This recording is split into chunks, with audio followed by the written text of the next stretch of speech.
Haleluya, haleluya. Ndabaramukije mu izina rya Yesu. Muri kumwe na Pasiteri Irene Nazwe. Uno munsi tuganire ku majambo tumaze iminsi tuganira, twayaganiye na bene data ejo bundi duhimbaza umunsi twari dukwije umwaka duteranira mu ishengero. Ndakuramukije mu izina rya Yesu aho uri hose. Haba ku mugabane wa Afurika, haba ku mugabane w'Uburayi cyangwa wa Aziya, wa Amerika, n'umugabane wa Oceania, naho nyene ubuye ibi vyuma birashikayo bikashikanayo ubutumwa bwiza. Hari amajambo nagiye nsoma ndaba nti mbega twashitse kuki? Reka tuyasome banze turabe mbega Yesu yasize adutumye iki? Yesu yasize adutumye iki canke yasize atumye intumwa iki? Twese turabizi hari amajambo akomeye abantu bigishijwe kandi bumvise, ngira ngo ni bake bamaze igihe biga ijambo ry'Imana batigeze bumva aya majambo ari muri Matayo hariya muri 28 kuva kuri 19 gushika kuri 20. Avuga ngo nuko nimugende muhindure amahanga yose abigishwa, mubabatiza mu izina rya Data wa twese n'iry'Umwana n'irya Mpwemu Yera, mubigishe kwitondera ivyo nabageze vyose, umve ndi kumwe namwe iminsi yose gushitsa ku mpero w'isi. Haleluya. Yesu yavuze ngo nimugende mukwire amahanga yose, mugire amahanga yose abigishwa banje. Ni ukuvuga abantu batanga ubutumwa, abantu bigisha ubutumwa. Nitegereje mu mashengero menshi, hari abantu benshi baronse ubutumwa bwiza, umwaka umwe, ibiri, itatu, ine, itanu, itandatu, 20, 30, 40 n'irenga, ariko batarigera bahaguruka ngo bagende gutanga ubutumwa. Rimwe na rimwe hari aho bagenda bakabwira umubanyi cyangwa bakabwira uwo baganiriye akaza, ariko benshi badafise uwo bashikanye mu ishengero ku Mana canke ndikatuvuga uko, nibo benshi cane. Ariko ico Yesu yadutumye ngo nimugende mukwire amahanga yose, mubatiza mu izina rya Data wa twese n'iry'Umwana n'irya Mpwemu Yera, mubabatiza gutyo. Turabandanya. Aha hariho abantu benshi ibi bintu batabishitseko. Ntibigishije intumwa. Ica kabiri, umubatizo bawufashe akantu nk'ikintu menga si ikintu gihambaye rwose ko gikura ari kumenya ubutumwa bwiza. Ariko ijambo ry'Imana ritubwira ngo niwatura, hanyuma kubatizwa ni ikimenyetso gikomeye, ikimenyetso kigaragaza ko wemeye. Babatiza uwizeye, ntibabatiza utarizera nk'uko hamwe babikora. Ariko wewe ubimenye, mbega nabatijwe nizeye canke nabatijwe nyuma yo kwizera? Haleluya. Reka tubandanye. Yesu imbere yo kuja kuduga kwa se yari yabwiye intumwa mu Vyakozwe n'Intumwa 1:8 ati muzoronka inkomezi, Mpwemu Yera niyabaza ko muzoronka inkomezi zizotuma mushobora kunshingira intahe. Reka tuhasome, navuze ni mu Vyakozwe n'Intumwa 1:8, havuga ngo ariko muzohabwa ubushobozi mpwemu yera niyabazako, muzoba ivyabona vyo kunshingira intahe i Yerusalemu n'i Yudaya hose n'i Samariya no gushitsa ku mpera y'isi. Haleluya. Intumwa zabayeho muri ivyo bihe, zabayeho uko zirindiye ko mpwemu yera abazako. Muribuka Petero igihe bafata Yesu niho yari yaravuze ko atazokwigera amuvirira, kandi yarabikoze, yarahagumye. Mugabo batanguye kumwinuba, ubwoba buramutekera, nawe arahunga nk'uko izindi ntumwa zari zahunze. Ariko umunsi w'umuzo wa mpwemu yera ku ntumwa niho yarari, kandi Imana yaragaragaje yuko Petero atakiri wa wundi. Ivy'umuzo wa mpwemu yera ku ntumwa tubisoma mu gice ca kabiri canditswe mu vyakozwe n'intumwa. Ukuza kwa mpwemu yera. Umunsi wa Pantekote ushitse, bose bari bakoraniye ahantu hamwe. Haza igihinda kivuye mw'ijuru giturumbuka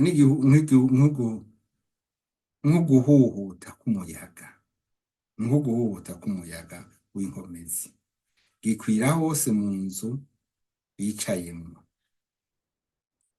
Habonekera ibirimi vyigabanije nk'ivy'imiriro bibajako umwe umwe. Bose buzuzwa mpwemu yera, batangura kuvuga izindi ndimi uko mpwemu abahaye kuzivuga.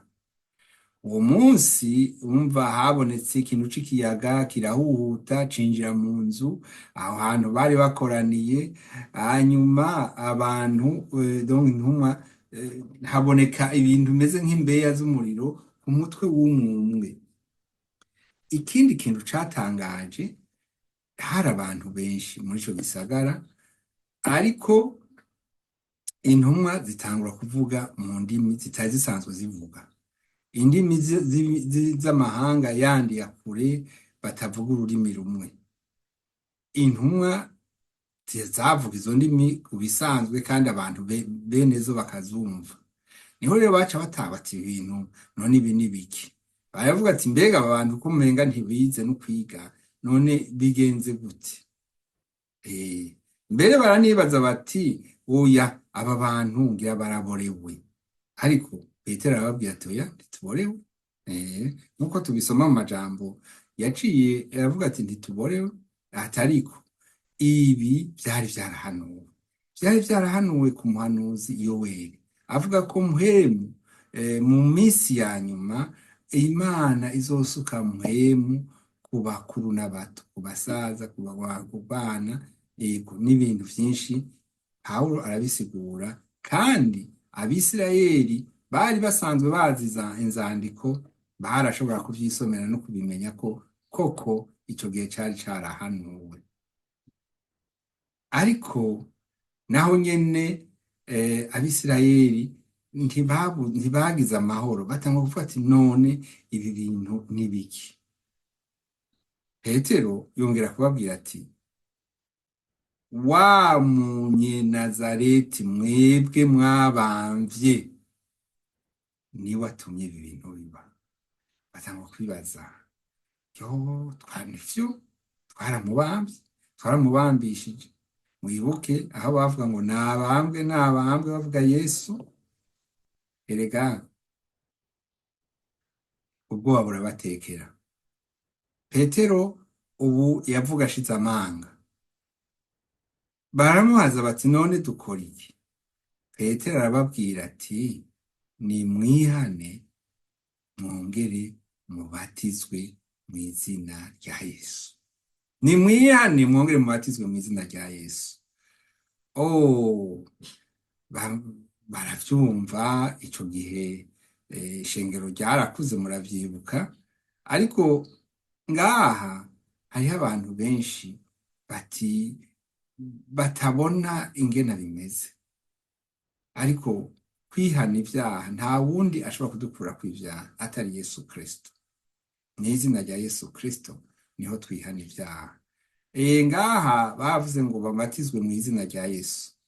Ni iby'ukuri, hariho mbere n'amashengero, ishengero rimwe rivuga ngo warabatije mu izina rya Data na Mwana na Mpwemu Yera, ngo ntibikwiye ngo nubatizwe mu izina rya Yesu, bakanabisubiramo. Muri Bibiliya rero hariho intuze zibiri habonetse, nuvuga ibice bibiri bivuga kuri iryo jambo. Mu mashengero bagiye bahitamwo igikuru cyangwa icyo babona gikwiriye, ariko kandi nanjye ngomba kubashikirako kubabwira yuko twebwe ko tubatiza mu izina rya Data n'iry'Umwana n'irya Mpwemu Yera, kandi aho Yesu aba, iri zina rya Yesu ririmwo ko n'iryo ry'Umwana. Ego, umunsi wa Pantekote rero habaye intahe ndende nk'uko ndabisoma, kubera ko urumva ibi bintu byabaye bijye biteye ubwoba, ariko Petero yarahabereye inkuba, arababwira ati nimwihane kugira ngo ibyaha byanyu bibave kandi mubatizwe. Haleluya! Abantu benshi barakunda kugira impari ku vyerekeye kubatizwa, mbega mbatizwa gute, mbega mbatizwa ryari? Umaze kwizera urakwiye kubatizwa. Sinzi ko mwasomye cyangwa uzosoma ngaha mu Vyakozwe n'Intumwa igice c'8:36, turahasoma inkuru y'umunya Etiyopiya yari yaje i Yerusalemu, hanyuma agera asoma ijambo ry'Imana, aza Imana imurungikira Filipo kugira ngo amusobanurire.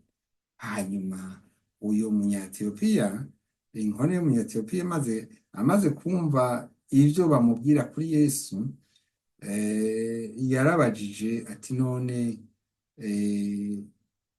ko mbona harya hari amazi y'ikidengeri, ati none birashoboka ko mbatizwa? Ati ugize ukwizera ukamwizera birashoboka, nawe ufise ukwizera birashoboka ko ubatizwa. Kandi novuga nti ni ibintu bikenewe kandi vyihuta. Ego, nuko rero mubatizwe mu izina rya Data n'iry'Umwana n'irya Mpwemu Yera. Ego, tunezerewe no kumva aya n'amajambo akomeye. Intumwa, twahamagariwe kuba intumwa za Kristo. Niba rero warumvise ijambo ry'Imana, hariho ikintu utarashika, uba ukeneye kuba intumwa, kuko nico Yesu agomba, kumubera intumwa, ukamushingira intahe aho uri gushika ku mpera y'isi. Hariya ari Yerusalemu, babwiwe Yerusalemu, Samariya, gushika ku mpera y'isi. Nawe uyu ni wo mwanya wawe. Nagomba rero ndakubwire nti wewe uri kuriyumvitanisha wigira ubutumva, ukora ivyaha kandi ukabitsimbararamwo, ukabishingamwo imizi, hari amajambo akuburira.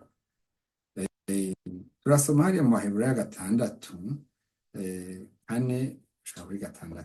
Reka tuvuge amajambo y'ingenzi, harimo amajambo makuru ngo kuko baba bamaze kwakirwa n'umuco, bagatamira ingabire iva mu ijuru, bagasangira Mpwemu Yera, bagatamira ijambo ryiza ry'Imana n'ububasha bwo mu gihe kizoza, maze bakabivamo, ntibishoboka gusubira kubahindura basha ngo bihane, kuko bongera kwibambira Umwana w'Imana, bakamutetereza ahibonekeza.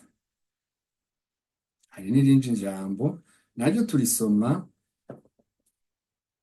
muri Baheburayo nyene igice c'10 mugabo 26, ho havuga ngo kuko namba dukora ivyaha ibigirankana, kandi tumaze guhabwa kumenya ivy'ukuri, ntihaba hasigaye ikimazi c'ivyaha. Mm. Tubandanye n'ikindi gice kandi ico duherezako gice ca ni muri Petero wa kabiri, ibara rya kabiri ryanditswe na Petero, igice ca kabiri akarongo ka mirongo ibiri havuga ngo namba kumenya neza Yesu Kristo umwami wacu n'umukiza kwarabateye kudohoka bakava mu vy'isi bihumanya maze bakongera bakavyizingiramwo bikanesha ivyo hanyuma vyabo birusha ivya mbere kuba bibi. Nshuti yanje wowe wumvise amajambo, n'amajambo y'incamake ngerageje kuvuga mu kanya gatoyi kugira ngo wumve ico Yesu yasize atumye intumwa. Kumbure waramaze gutera intambwe, urakira Yesu nk'umwami n'umukiza wawe, urabatizwa, ariko n'ubu nturi umwana, nta butumwa utanga. Haguruka rero utange ubutumwa, ariko kandi wirinde kusubira kwivumbagatanya, kwiviringa mu vyaha, kuko bivuzwe yuko uko kandi ari ukubamba Kristo, kandi ivyo navyo bikaba ari bibi cane. Ndakwipfurije rero umunsi mwiza. Yesu aguhezagire, Yesu akugirire neza, muhemu wiwe aze muri wewe akwigishe ivyo utari bwamenye, kandi aguhagurutse wumve aho, nk'uko bayavuze ngo Yerusalemu c'i Samariya gushika ku mpera y'isi. Aho uri urafise abantu benshi bataramenya Yesu, ubasengere, ubigishe, wongere ubasengere, Imana ikorera igitangaza. Murakoze, mwari kumwe na Pasiteri Irene Nazwe.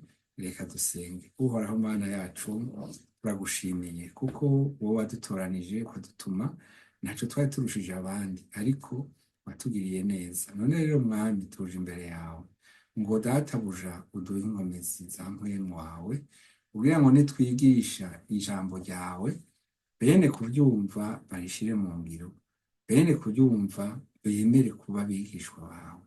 Mana uzogukoze, turagusavye rero ngo uhagarare ishengero ryawe. Mana yo mw'ijuru, uririnde ibitero n'ibindi vyose bidahuye n'ubugombe bwawe. Ni mw'izina ry'Umwami wacu Yesu Kristo ndabisavye kandi nizeye. Amen.